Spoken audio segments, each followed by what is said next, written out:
सादर प्रणाम।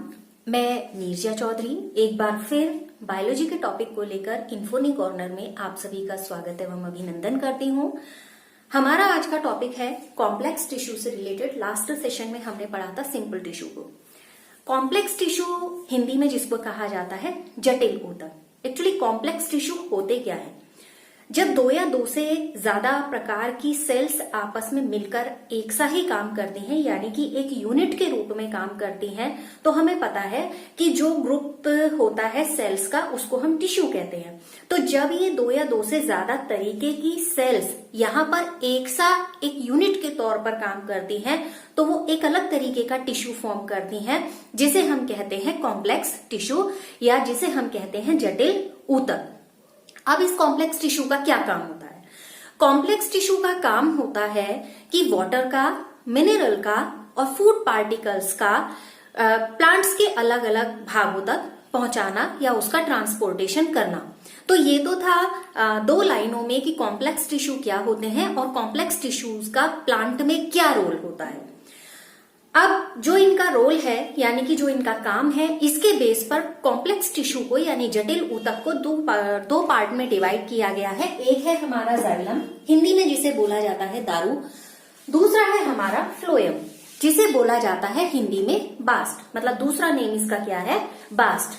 तो जाइलम और फ्लोएम आप कॉमनली इनको भी ध्यान में रखेंगे तो बेहतर रहेगा। देखिए जाइलम और फ्लोएम का क्या काम होता है। एक्चुअली जब प्लांट के बारे में हम पढ़ते हैं तो उसमें एक अलग तरीके का एक स्ट्रक्चर मिलता है जिसे हम वेस्कुलर बंडल्स कहते हैं या संवहन ऊतक कहते हैं। नेक्स्ट सेशन हम लेंगे कि संवहन ऊतक क्या होते हैं, क्योंकि अलग अलग टाइप के संवहन ऊतक यानी कि वेस्कुलर बंडल्स होते हैं। तो एक्चुअली वेस्कुलर बंडल फॉर्म कैसे होते हैं? वेस्कुलर बंडल फॉर्म होते हैं जाइलम और फ्लोएम के मिलने से।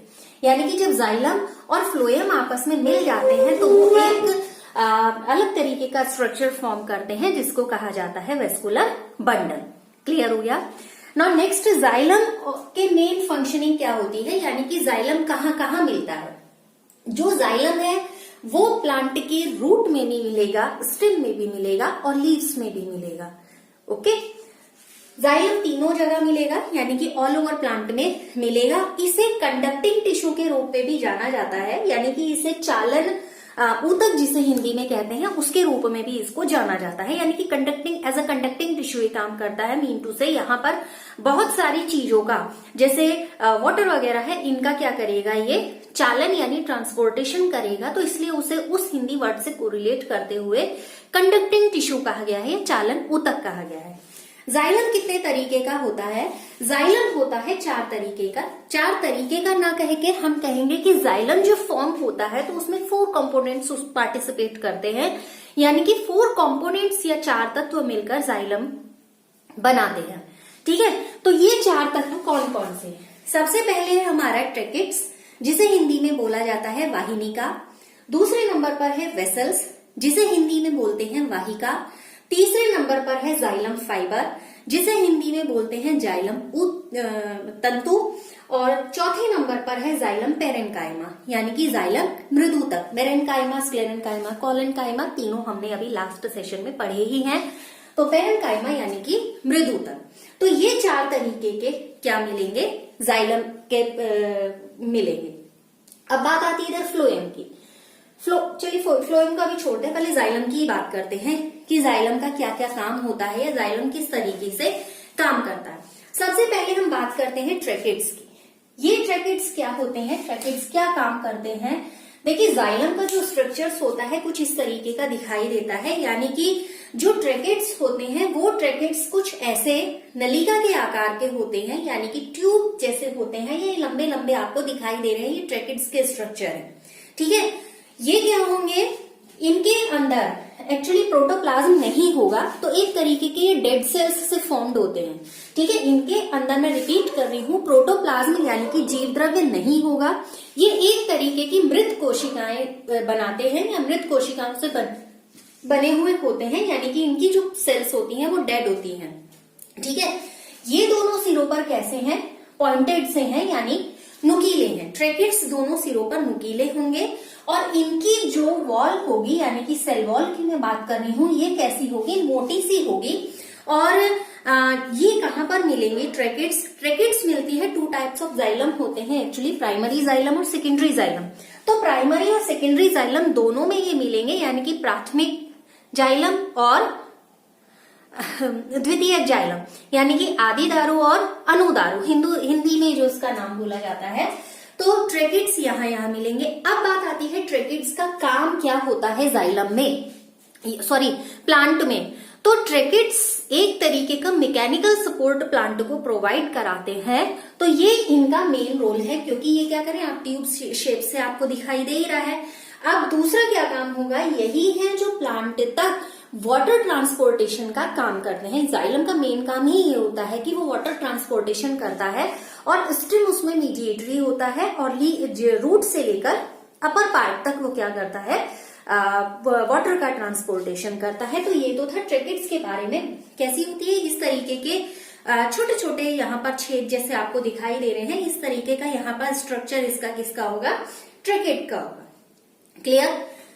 नौ सेकेंड आते हैं हम वेसल। वेसल कैसे होती हैं? वेसल भी लंबी ट्यूब जैसे होते हैं, और कैसे कहना चाहिए, एक नलिका के आकार की होती हैं। और कभी कभी जब इनका आउटर लेयर होती है, सपोज इसकी मैं बात कर रही हूँ, ये कभी कभी जब सूज मोटी हो जाती है, बहुत ज्यादा मतलब फूड स्टोरेज है, जिस वजह से क्या होती है, भित्ति कई बार ये बहुत ज्यादा मोटी हो जाती है, जिस वजह से स्वेलोन टाइप की दिखाई देती है।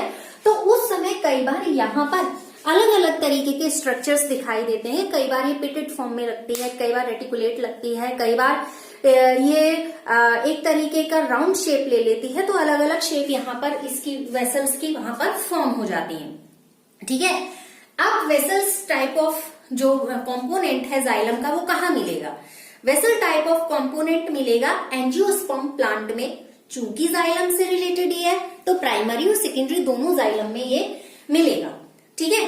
काम क्या होता है, वाटर का और न्यूट्रिएंट्स का, यानी कि जितने मिनरल्स हैं उन मिनरल्स को पत्तियों तक पहुंचाने का काम किसका होगा, वेसल्स का, यानी कि वाहिकाओं का। तीसरे नंबर पर आते हैं हम जाइलम फाइबर। जाइलम तंतु जिन्हें कहते हैं, ये कैसे होते हैं, लंबे होते हैं, कोन शेप्ड होते हैं। फाइबर से आप समझ ही रहे हैं, फाइबर के तरीके के ही, यानी कि तंतुओं के तरीके के ही ये दिखाई देते हैं। धागों जैसी संरचना समझ लीजिए इसको। ये कैसे होंगे, कई बार स्वेलोन स्ट्रक्चर आ जाता है, यानी कि स्थूलन टाइप का आ जाता है, और उस स्थूलन की वजह से एक बाहर की तरफ जो भित्ति होती है वो मोटी हो जाती है। ठीक है। ये कहाँ पर मिलते हैं, फाइबर की हम बात कर रहे हैं, तो फाइबर कहाँ पर मिलते हैं, ये जनरली मिलते हैं डाइकॉट्स में। डाइकॉट में भी, उन डाइकॉट में जो वुडी डाइकॉट होते हैं, यानी कि काष्ठीय द्विबीजपत्रियों में ये जाइलम फाइबर पाए जाते हैं। ठीक हो गया। नेक्स्ट बात की क्या काम होता है, चूंकि ये फाइबर है, फाइबर मीन टू से एक तरीके का सपोर्ट प्रोवाइड कराना। कहने का मतलब ये है कि ये एक तरीके का यहाँ पर मैकेनिकल सपोर्ट देगा प्लांट को। ठीक है। कहाँ पर मिलेंगे, वुडी डाइकॉट्स जो होंगे उनमें मिलेंगे, यानी कि काष्ठीय द्विबीजपत्रियों में। लास्ट वन आता है हमारा जाइलम पैरेन्काइमा, यानी कि जाइलम मृदुतक। अब जाइलम मृदुतक का क्या काम है या कहाँ पर है, ये कैसी बनी हुई सेल्स होती हैं, यानी कि जो टिश्यू है इसकी सेल्स कैसी होंगी, पैरेन्काइमेटस सेल्स होंगी। पैरेन्काइमेटस सेल्स का हमने स्ट्रक्चर पढ़ा है। कैसी होंगी ये, लिविंग होंगी। लिविंग होने के साथ साथ जो फूड स्टोरेज है इनमें कहां पर होता है, फूड स्टोरेज इनमें होता है किनारों की तरफ। ठीक है। साइड्स में फूड स्टोरेज होता है, और या मेन आप समझिए कि जो साइड्स होती हैं उसका क्या काम होता है, मेन क्या होता है, पैरेन्काइमा के बारे में हमने पढ़ा है कि फूड स्टोरेज का काम करती है। लेकिन जो इनकी साइड्स होती है ना, एक्चुअली मान लीजिए ये एक सेल की मैं बात बता रही हूँ, ये जो साइड्स होती हैं ये लिटरली वाटर ट्रांसपोर्टेशन का काम करती हैं, साइड्स। ओके। वाटर ट्रांसपोर्टेशन में भी पैरेन्काइमा की जो सेल्स होती हैं, एक्चुअली जाइलम पैरेन्काइमा जो होता है वो हेल्प करता है। क्लियर हो गया। तो ये तो था जाइलम के बारे में और उसके अलग अलग जो कंपोनेंट्स हैं उनके बारे में। अब हम बात करते हैं फ्लोएम की। फ्लोएम क्या होता है, एक्चुअली फ्लोएम का काम होता है कि जितना फूड फोटोसिंथेसिस के थ्रू पत्तियों ने बनाया है, उस फूड को प्लांट के अलग अलग भागों तक पहुंचाना मेन काम होता है फ्लोएम का ये। यानी एक कंडक्टिंग टिश्यू के रूप में ये भी काम करेगा, बिकॉज ये किसमें ट्रांसपोर्टेशन में हेल्प कर रहा है। मीन टू से फूड ट्रांसपोर्टेशन की मैं बात कर रही हूँ, अदर ट्रांसपोर्टेशन से मीनिंग नहीं लीजिएगा इसका।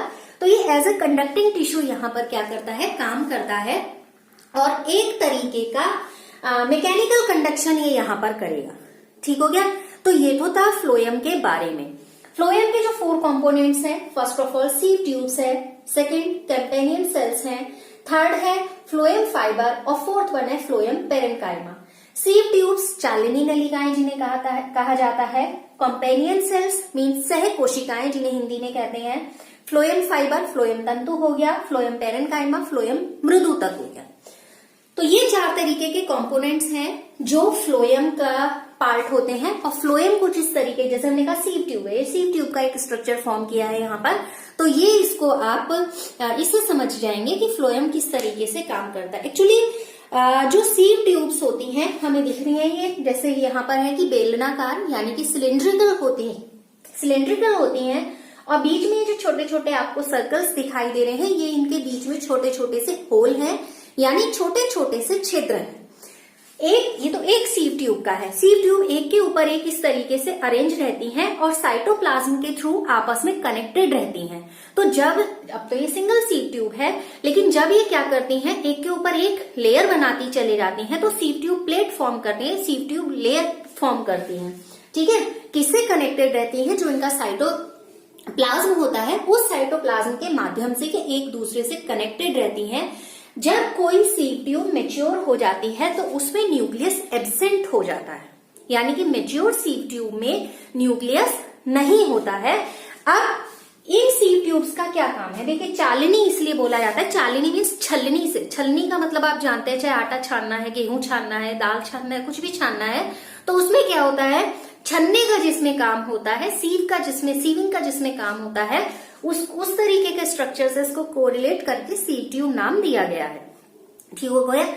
क्या काम होगा इसका, काम होगा कि वहां ये भी यहाँ पर उसे फिल्टर करने का ही काम करेंगे। जो छोटे छोटे से छिद्र दिखाई दे रहे हैं, ये भी उसे फिल्टर करने का ही काम करेंगे। सीव ट्यूब जितना भी फूड मटेरियल होता है, उस फूड मटेरियल को ग्रोथ एरिया यानी कि वृद्धि क्षेत्र तक पहुंचाने का काम करते हैं ये ट्यूब्स। चूंकि बेलनाकार है यानी कि सिलेंड्रिकल है, तो इससे क्या होगा, वाटर की टेंडेंसी होती है कि जो ग्रेविटेशनल फोर्स है उसके अगेंस्ट वो ऊपर को जाता है। वो भी किस वजह से, क्योंकि कैपिलरी में ये एक तरीके का सिद्धांत काम करता है कि वहां पर, जैसे आपने देखा होगा, अगर बकेट में किसी कॉटन के कपड़े का कोना भी भीग गया है, तो या एक धागा भी, फाइबर भी कोई वहां पर भीग गया है, तो वो वहां से पानी ऊपर जाता है और कपड़े का एक बहुत बड़ा एरिया गीला भी हो जाता है। नहीं, अगर ऐसा नहीं देखा है तो आप प्रैक्टिकल करके उसको देख सकते हैं। क्लियर हो गया। तो इनका काम होता है कि जो लीव्स में फोटोसिंथेसिस के थ्रू फूड बनाया है, उस फूड को ग्रोथ एरिया तक पहुंचाना। दूसरे नंबर पर आती हैं हमारी कंपेनियन सेल, जिन्हें सह कोशिकाएं कहा जाता है। ये सीव ट्यूब के लेटरल साइड पर, यानी कि यहां पर ये क्या होती हैं, लगी हुई होती हैं, तो इनको कहा जाता है कंपेनियन सेल्स। ठीक है। अब देखिए, इसको आप ऐसे समझ सकते हैं, जैसे ये सीव ट्यूब है, सपोज ही मैं छोटा रफली सा यहाँ बना रही हूँ, इस तरीके से मान लीजिए कोई सीव ट्यूब लगी हुई है। ठीक है, ये यहाँ पर हमने कहा कि इनके बीच में क्या होगा, न्यूक्लियस होगा, बट जब वो मेच्योर हो जाएगी तो उस मेच्योरिटी के बाद वो न्यूक्लियस गायब हो जाएगा। सपोज मैं इसको भी ऐसे ही बना देती हूँ। देखिए, जाइलम और फ्लोएम के जो वर्क हैं, इससे रिलेटेड क्वेश्चंस आपको अक्सर मिल ही जाएंगे। ठीक है, ये डॉट्स इंडिकेट कर रहे हैं न्यूक्लियस को। ठीक हो गया। इसके साइड में यहां पर इस तरीके के कुछ स्ट्रक्चर्स हैं, ठीक, और इसके जो लेटरल साइड पर मैं दिखाने की कोशिश कर रही हूं, यहां पर मैं ये इंडिकेट करना चाह रही हूं कि sieve tubes actually companion cells actually होती कहां पर है। ठीक है,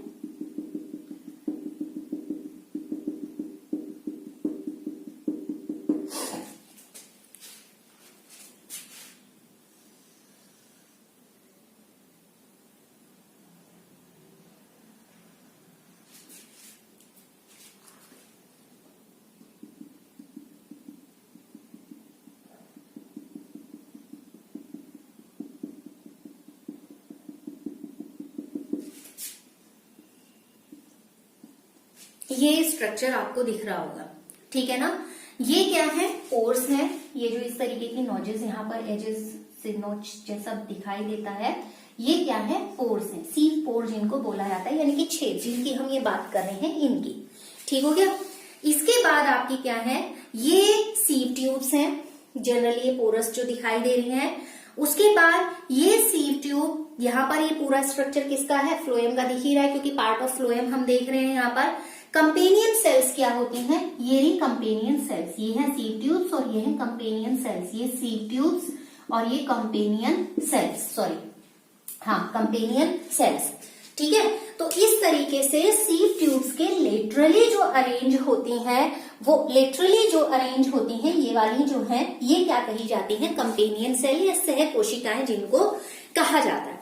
अब इनका क्या काम होता है, देखिए इनमें हमें ये न्यूक्लियस को मैंने इंडिकेट किया है यहाँ पर, तो इनमें क्या मिलेगा, न्यूक्लियस मिलेगा और इनमें प्रोटोप्लाज्म भी प्रेजेंट होगा। तो दोनों चीजें यहाँ पर मिलेंगी। अब बात आती है कि कंपेनियन सेल्स मिलती कहाँ है, एक्चुअली एंजियोस्पर्म के जो फ्लोएम होते हैं वहां पर ये कंपेनियन सेल्स मिलती हैं। कहाँ पर मिलती हैं, ध्यान में रखेंगे, एंजियोस्पर्म्स के फ्लोएम में कंपेनियन सेल्स प्रेजेंट होती हैं। एंजियोस्पर्म मीन्स आवृत बीजी जो होते हैं, यानी कि फ्लावरिंग प्लांट्स जो होते हैं, उनमें ये मिलेंगी। नेक्स्ट बात करते हैं कि भोजन यानी कि फूड पार्टिकल्स जो होंगे या फूड मटेरियल जो होगा, उसके ट्रांसपोर्टेशन में या उसके कंडक्शन में ये हेल्प करने का काम करेंगे। एक्चुअली ये तो फंक्शनिंग तो लगभग सभी की एक सी होगी, क्योंकि फ्लोएम का काम ही है कि फूड पार्टिकल्स या फूड मटेरियल जो है उसका कंडक्शन करना। सो ये दोनों ही कंडक्शन टिश्यूज के रूप में इसीलिए जाने जाते हैं, क्योंकि ये तो वाटर का कंडक्शन कर रहा है और ये क्या कर रहा है, फूड का कंडक्शन कर रहा है या ट्रांसपोर्टेशन कर रहा है other part of the plant. Okay, now next one आती है हमारी फ्लोएम फाइबर। फ्लोएम फाइबर कैसे होते हैं, ये स्क्लेरेंकाइमा के बने होते हैं, यानी कि दृढ़ ऊतक के बने हुए होते हैं, जिसमें हमने नारियल का एग्जांपल लिया था कि उसकी जो आउटर कवरिंग होती है वो कैसी होती है, दृढ़ ऊतक की बनी हुई होती है, यानी कि स्क्लेरेंकाइमेटस होती है और एक कवर प्रोवाइड कराती है। दैट मीन टू से कि वो उसे एक ढांचा प्रोवाइड कराती है। ठीक हो गया। तो ये है यहाँ पर फ्लोएम फाइबर, जिनका काम यहाँ पर भी यही है, एक तरीके का मैकेनिकल सपोर्ट प्रोवाइड कराना। लास्ट वन है फ्लोएम पेरेन्काइमा, यानी कि फ्लोएम मृदुतक। ये कैसी सेल्स है, लिविंग सेल्स है। क्यों है, क्योंकि इनमें न्यूक्लियस है और जो ये सेल्स किसके पास मिलेंगी, जितनी कंपेनियन सेल्स होंगी, यानी कि जो कंपेनियन सेल्स होंगी, उन कंपेनियन सेल्स के पास मिलने वाली सेल्स, ये वाली सेल्स, ये बिल्कुल ठीक है, कंपेनियन सेल्स के पास जो मिलेंगी वो हमारी कैसे होंगी, फ्लोएम पेरेन्काइमा होंगी और फूड को पहुंचाने का काम करेंगी, यानी कि फूड के कंडक्शन में, फूड के ट्रांसपोर्टेशन में हेल्प करेंगी। तो ये तो थे कि फ्लोएम के जो चारों कंपोनेंट्स हैं उनके बारे में। रही बात फ्लोएम का टोटल स्ट्रक्चर कैसा है, मैं रिपीट कर रही हूँ, सीव ट्यूब्स हैं, कंपेनियन सेल्स हैं और पेरेन्काइमेटस सेल्स हैं, सॉरी फ्लोएम पेरेन्काइमा है, जो ये हमने तीनों यहाँ पर इंडिकेट किए हैं और तीनों को आपस में कोरिलेट करके भी बताया है। फर्स्ट ऑफ ऑल ध्यान में रखेंगे कि कंपेनियन सेल्स कहाँ पर मिलती हैं, और ऐसा ही हमने यहाँ पर पढ़ा था कि जो जाइलम और फ्लोएम्स हैं, वो जाइलम और फ्लोएम में जो वेसल्स हैं, वो वेसल्स कहाँ मिलेंगी, वेसल्स एंजियोस्पर्म में मिलेंगी और ऐसी कंपेनियन सेल्स भी एंजियोस्पर्म में मिलेंगी। तो आप इन चीजों को ध्यान में रखेंगे। फिलहाल आज के सेशन में हमने जाइलम और फ्लोएम को ही लिया था। नेक्स्ट सेशन में वेस्कुलर बंडल्स के बारे में पढ़ेंगे। इंपॉर्टेंट टॉपिक है, अच्छा लगा होगा तो आपसे अपेक्षा हम ये करेंगे कि आप इसको ज्यादा से ज्यादा शेयर कीजिएगा। लगातार साथ बने रहने के लिए आप सभी का बहुत बहुत धन्यवाद।